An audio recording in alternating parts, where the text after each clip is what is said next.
Please join me in extending a warm welcome to the Secretary of Energy, Ernie Moniz.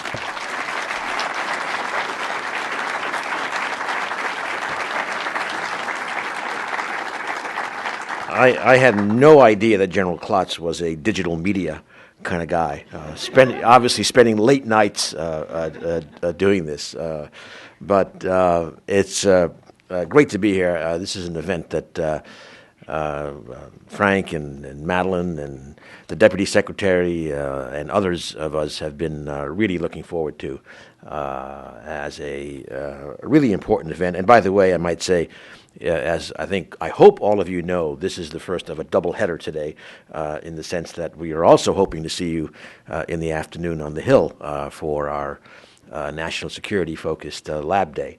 The first lab days have been, I think, really terrific events, lots of congressional participation, and obviously very appropriate today to kind of pair this up with the national security focused lab day. I also want to just say that I think, as all of you know, Frank and Madeline and others of the team have really been providing terrific leadership, and we really, I think, have frankly a very strong national security team right now going forward.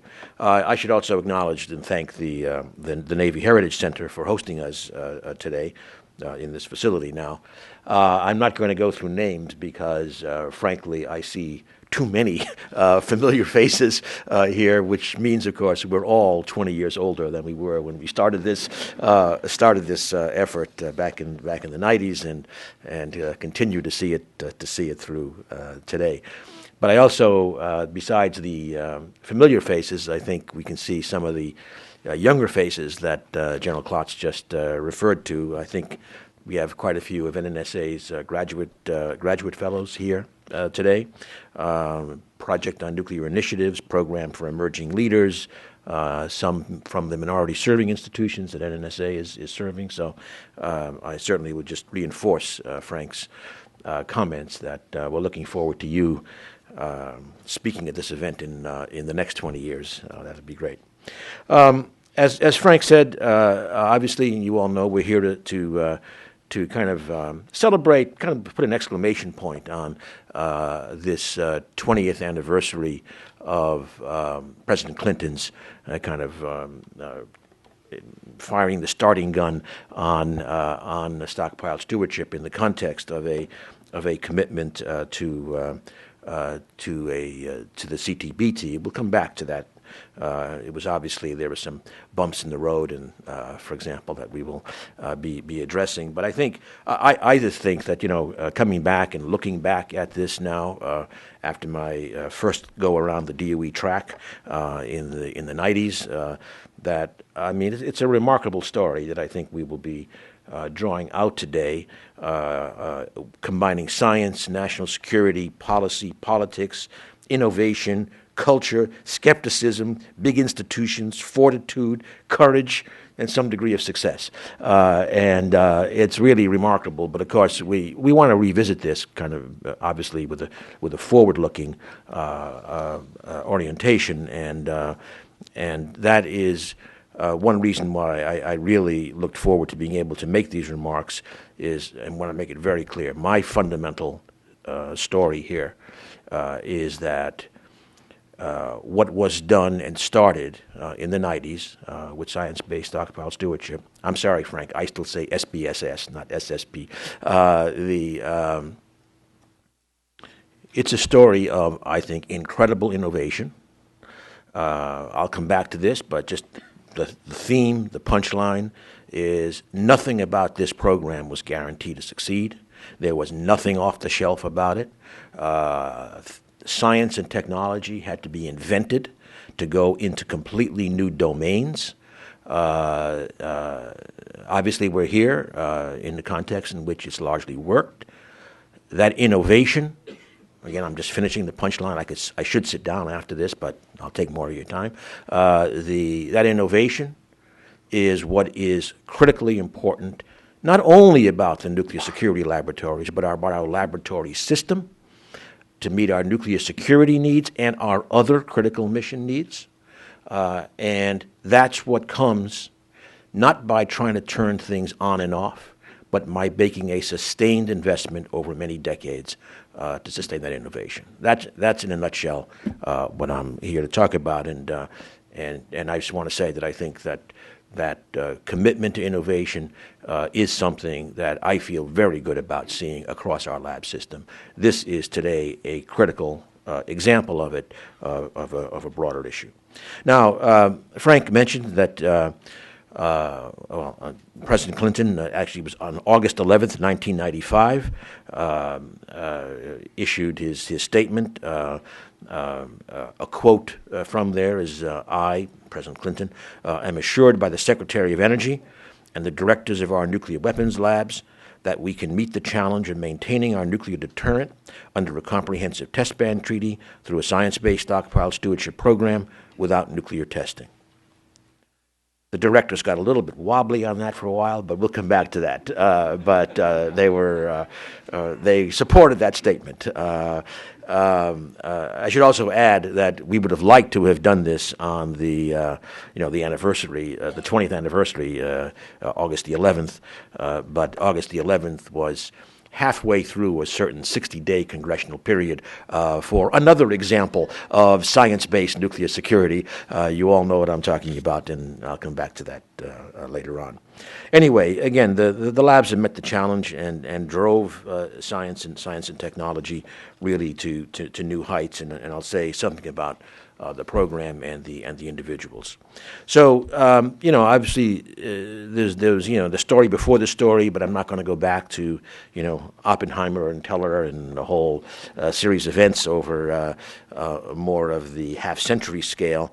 But going to the 90s, and as Frank said, as we all know, the collapse of the Soviet Union, the subsequent issues with Russia a few years later, end of the Cold War, some uncertainty in our missions, frankly, but the Soviet nuclear arsenal and institutions again turned over to the new Russian Federation with its enormous economic challenges in the early 90s, and by the way, in the late 90s too, which influenced very strongly what we could do. President Bush Sr.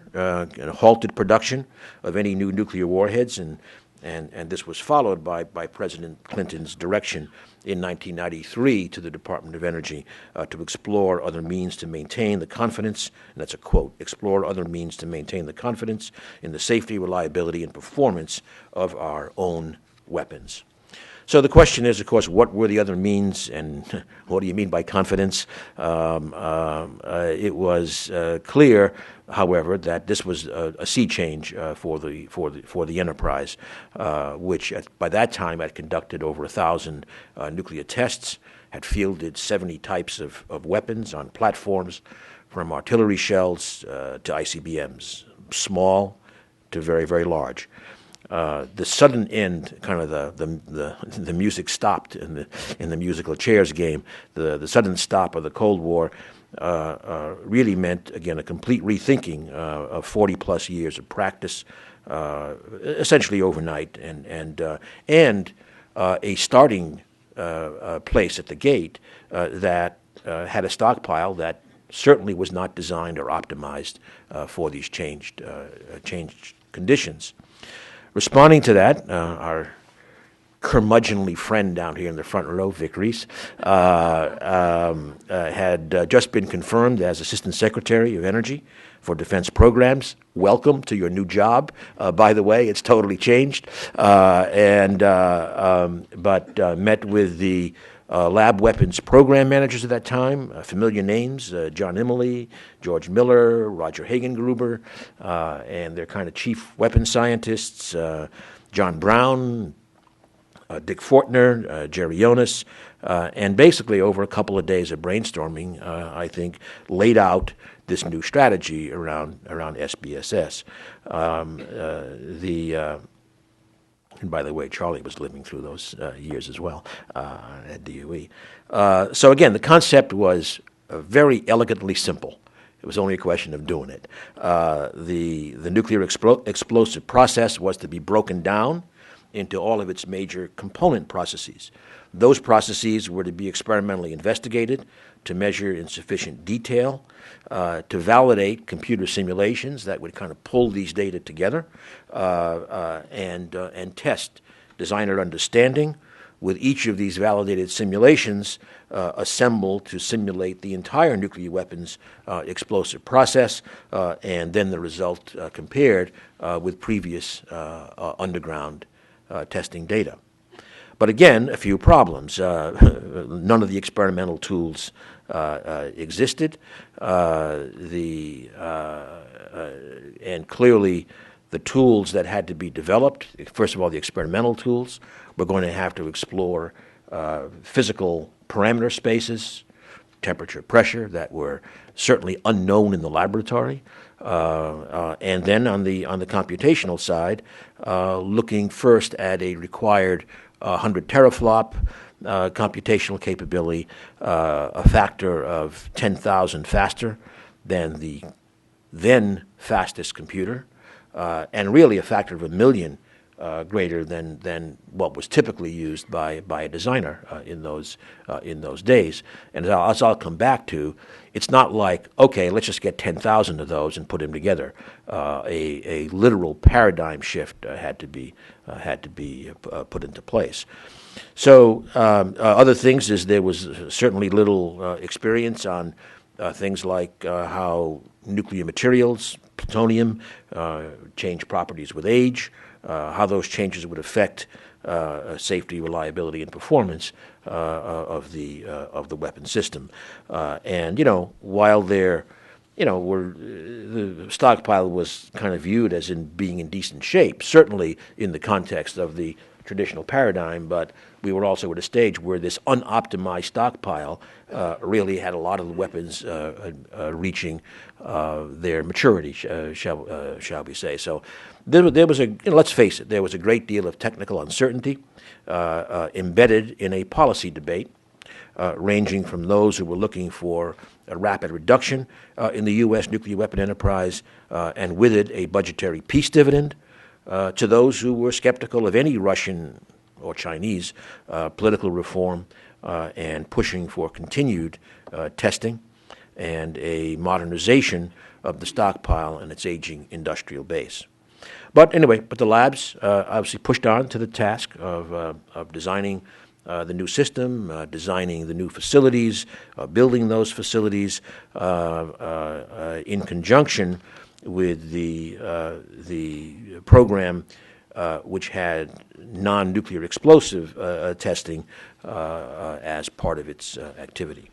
Whether it's NIF at Livermore, DART at Los Alamos, MESA at Sandia, and other facilities, including subcritical experiments at the Nevada test site, these all kind of move from nice to have, and we can kind of take our time getting there, to must to have, and must have it in a very, very timely fashion. I do see, I think, Gil Wigand there as well. Curmudgeon, I won't characterize the other thing I say about Gil, other than to say we had a hell of a lot of fun moving this forward, but particularly on the ASCII, on the Accelerated Strategic Computing Initiative.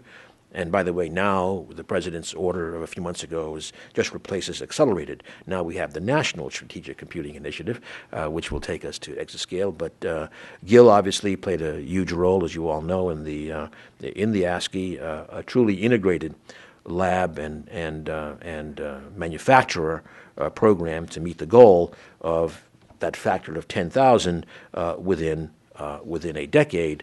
But of course, also providing important and useful results all along the pathway to that 100 teraflops goal.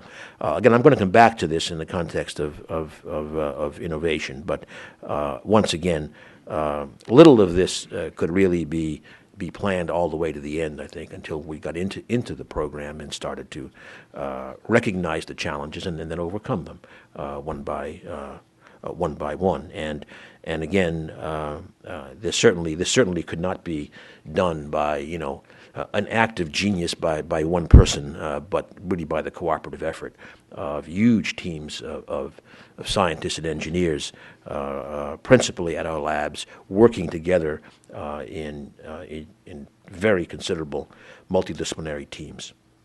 Now, with this general plan outlined, then again the president made that statement that I referred to earlier. With the assurance of the lab directors, given the state of our scientific capabilities at that time. In his 1996 testimony to Congress, then Sandia Director Paul Robinson stated the challenge pretty succinctly. And again, I quote, "The commercially available and laboratory technologies are inadequate for the stockpile stewardship tasks that we will face in the future. Another 100 to 1,000-fold increase in capability from hardware and software combined will be required. Some aspects of nuclear explosive design are still not understood at the level of physical principles." And I think that pretty well summarizes the state of affairs as we launched into realizing SBSS. So Robinson and his fellow lab directors established that science-based meant two things: pursuing the science and tools needed to fill the gaps in our knowledge, and being very clear about the uncertainties. Now, again, I came to the department for the second Clinton term soon after the United States was the first to sign the CTBT, and I can remember sitting, not very happily, with Secretary Richardson and the lab directors at the Senate witness table for the CTBT hearings in 1999. The treaty faced serious skeptics, and I'm going to say, quite honestly, not unreasonably. For example, a letter from Henry Kissinger, Brent Scowcroft, and John Deutsch, what you might call members of the foreign policy realists camp, captured the mood of the debate. And again, a quote, "But the fact is that the scientific case simply has not been made that over the long term, the United States can ensure the nuclear stockpile without nuclear testing. The Stockpile Stewardship Program is not sufficiently mature to evaluate the extent to which it can be a suitable alternative to testing." That brought along another 30 votes in favor of the CTBT. That's a joke, obviously.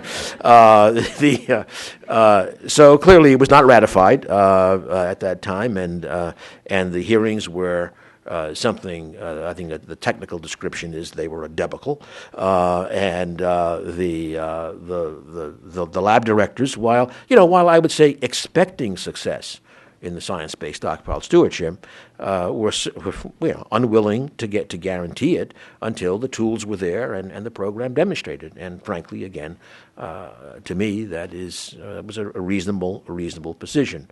But the program went on again, and providing the technical basis for the program. But by going through this, really extraordinary scientific process, it was determined that the lifetime of the current warheads could be extended for at least another generation by essentially a rigorous refurbishment, and that no nuclear warheads were going to be required to meet the Navy or Air Force specifications. One of the major technical issues, and a big one, I alluded to it earlier, was estimating, for example, the lifetime associated with plutonium aging, and whether a large new plutonium pit factory would be required promptly. We all know how that's been resolved.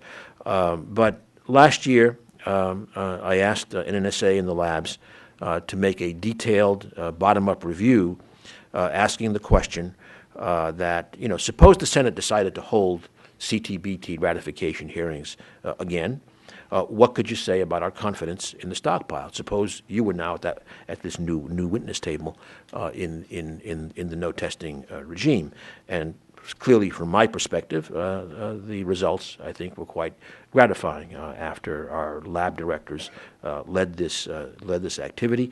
Every science-based stockpile tool that had been planned, had been built, was operating, delivering results, and in many cases well beyond the original expectations.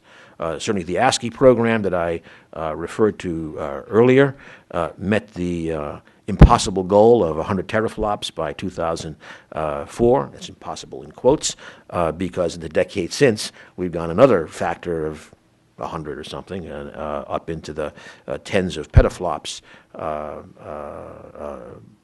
level. 25 petaflops, let's say. Working in partnership with the DOE Office of Science Labs, and I want to emphasize that is something that we also insisted upon in the late 90s, that there would be a huge payoff from using what Defense Programs was doing on the science and energy side, but there would be a very important feedback loop in terms of bringing new people and new capabilities to things like the kind of new algorithmic developments that one needed for chemically reacting flow problems, which appear in many contexts, like supernova, for example, as one of the examples that was followed. So I think that was another very important thing. And as many of you know, today the Office of Science is in fact helping to push those frontiers, especially as Frank said, we push towards the exascale in the context of the National Strategic Computing Initiative.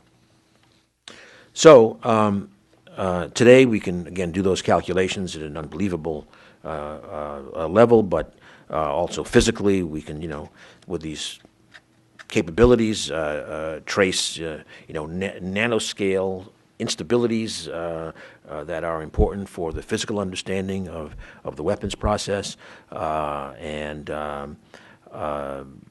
these are just, again, tremendous anchors that allow us in the nuclear security mission as well to go beyond the stockpile requirements to things like nuclear forensics, threat detection, hostile environments for weapons performance, but also to things like formation of the universe. NIF, I mentioned earlier, another example of a flagship facilities reaching higher densities, pressures, temperatures than any other facility in the world. For example, in some applications exceeding 100 million degrees, the kinds of extreme environments that we need to for looking at the stockpile, but at the same time opening up whole new frontiers of high energy density science.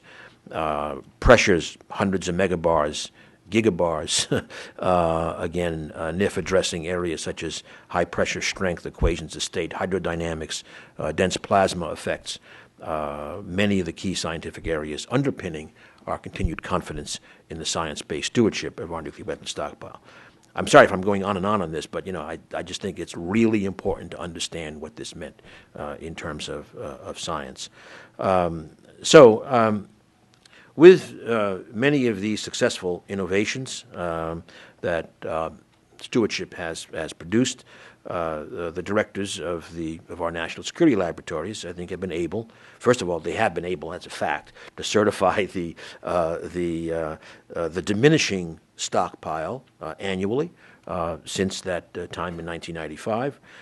And the lab directors today now state that they certainly understand much more about how nuclear weapons work than during the period of nuclear testing, and if we had continued the paradigm, what we would understand today in terms of the physics of these devices. So the underlying theme of deterrence is confidence, and certainly critical that that this confidence flow up to the president, and to the Congress in terms of stockpile performance. Now, again, I just want to go back one last time to this question of the innovation. And as I said earlier, there's nothing off the shelf about having achieved these goals. And I think today is a time to remember that we should not take this for granted. Again, if I take ASCII as an example, it wasn't just about again, buying 10,000 of something that existed. It was about, for example, pushing the paradigm of parallel architectures. It was about innovation in the business model, if you like, the way the department, the labs, and the major computer vendors came together to advance this. And I think that as we now look to this next push to exascale, we are looking again at a kind of a paradigm shift in how this is going to be achieved. This is not going to be, again, just more of the same, from everything to the big data requirements, to the integer operations, to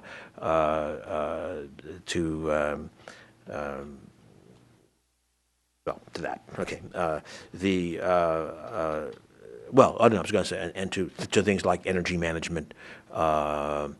100 times a few megawatts doesn't work for a computer, except for those who are such big SMR advocates that they would like one per computer. Anyway, this is going to be again the same kind of innovation challenge that we need, and also, in fact, it wasn't not long ago that we're now hearing about Marie and kind of can we reach a whole new generation of imaging at the very fine materials from very small ranges to mesoscale in terms of materials dynamics under extreme conditions. And I might say that, again, that kind of innovation, yesterday we had another wonderful event, which was the awarding of the Fermi Prizes to Claudio Pellegrini and Chuck Schenck. And again, same kind of story. Incredible new capabilities from X-ray FELs under construction at SLAC to Chuck Schenck is, we could say, kind of the inventor of femtosecond in terms of lasers. And again, these are the kinds of capabilities that are just really extraordinary and important. So I mentioned earlier, moving towards the end, our disappointment in '99, obviously, that in terms of the CTBT discussion. But again, today, I would argue we certainly have a much stronger case to make with not only SBSS, but also we should remember the advancements in international monitoring and verification over the past 17 years, to which the United States and the labs have made a number of significant contributions. I visited the Preparatory Commission for the Comprehensive Nuclear Test Ban Treaty Organization a couple of years ago, and was very impressed with the team of international experts in nuclear explosion monitoring and verification, supported by experts from 183 state signatories. The verification regime, which was just a concept 2 decades ago, is now close to being a complete international monitoring system, supported by the International Data Center. The system has effectively demonstrated its capabilities, detecting and helping states identify the 3 declared nuclear explosive tests in North Korea over the past several years, but also, again, other applications. The 2004 Indian Ocean earthquake and tsunami, 2011 Fukushima nuclear crisis, also showed how the international monitoring system can serve important non-verification related purposes as well. Nearly 90% of the planned international monitoring system stations are already certified or installed with plans for additional stations. And I would note that a great deal of the technology used by these stations and in the radionuclide laboratory, again, originated from DOE lab experts in seismology, infrasound analysis, hydroacoustics, and radiation detection. I want to close by talking about, again, the role of DOE's science-based nuclear enterprise more broadly, and particularly to bring up the context of the Iran nuclear deal, as I said earlier, another very important aspect of science-based security.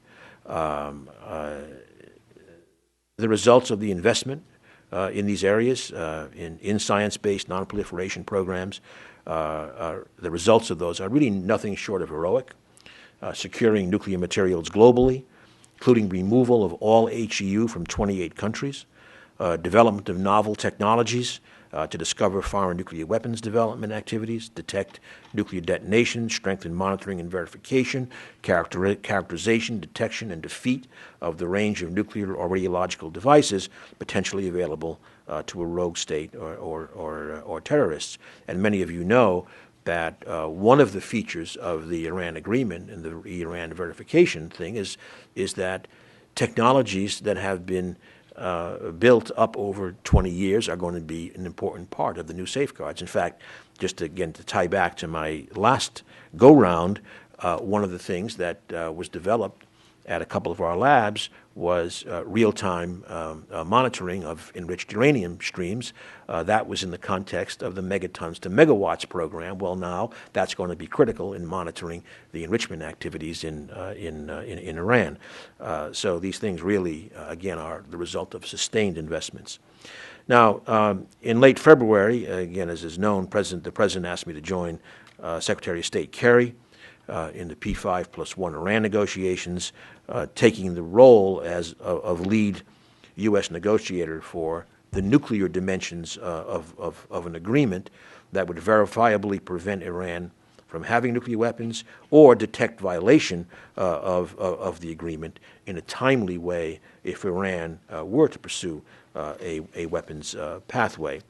There was the inevitable question asked in the popular discussions about, roughly speaking, what the hell is the Secretary of Energy doing in a kind of a sensitive, high-stakes diplomacy on an issue of critical importance to the United States and our allies, especially in the Middle East. But this audience knows the answer transparently. It's because the Department of Energy was always supporting the negotiation. Who else is going to provide the nuclear expertise that underpins a highly technical agreement? And as you know, actually 7 of our laboratories and 2 of our nuclear security sites were intimately involved, bringing complementary skills and capabilities to the task. And that just, again, to me, reinforces the earlier statement I made. We need to keep sustained, steady investments in these capabilities if we are going to be able to respond to the kinds of challenges that come up probably, I would say, too often.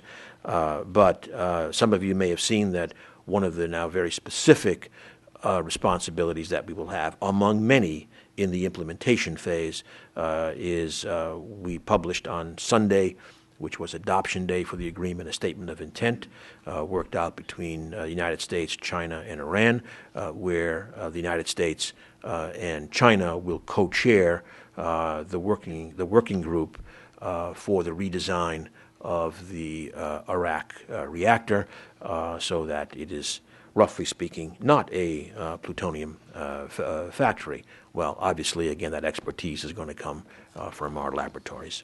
So, concluding this 20-year anniversary of President Clinton's statement really is an appropriate time to look back at where we've come, looking at the innovation that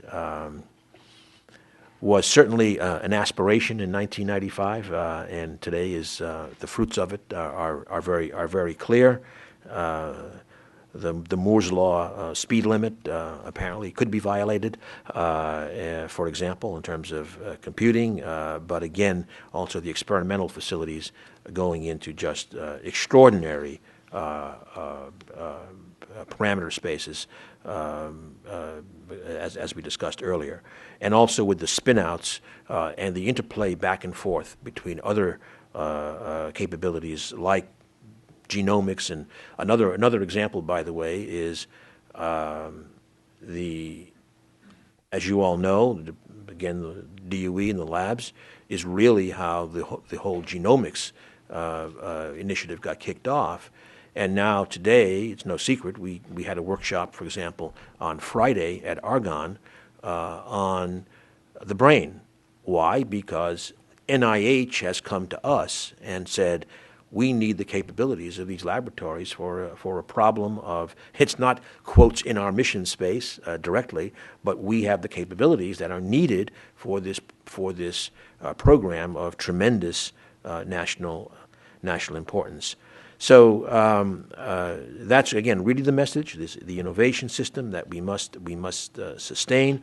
On today's theme, it certainly gives me a lot of confidence that, maybe it's time to revisit that discussion of 17 years ago, 20 years ago, the CTBT debate in a very, very different context in terms of where we are scientifically.